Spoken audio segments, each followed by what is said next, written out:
Lotshani. Hello Dzwamari. Unjani? Okay, nguwe Sibenge? Ngimi uSiphenge ungarareka. Kwenza njani? Dzwamari mani ngidinwe iphilo ngiyiphila ngakwami le. Hawa kusenzekile itho ngakwama federa usigwada akasangiboni ukuthi ngimntu engubo. Khona kubuhlungu nalokho into ngitshela yona le mara alozokuthini? Hawa ngeze bekwalunga. Mina bengicabanga wena ukuthi thana enhleki ungenela umzamo lo. Ngizongena ngapho. Akhona nje. Angeze abazi akaphume kungene wena. Iye khona. Khona ngiyafuna iye. Kuzoba yifihlethe ngiyakurabhela man. Iye kodwa mani nawa man kodwa ngiyasaba khuzi na.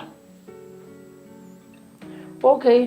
Kuyicabangisiseke kuthi nohlezi kuyicabange ngoba ngisabonakala ukuthi ngimntu engubo ngakwama phela ngisayihoni impilo nje. Iye kodwa mani nawa man kodwa ngiyasaba khuzi na. Mara ngiyakurabhela mani usukwala into lizokuba kithi.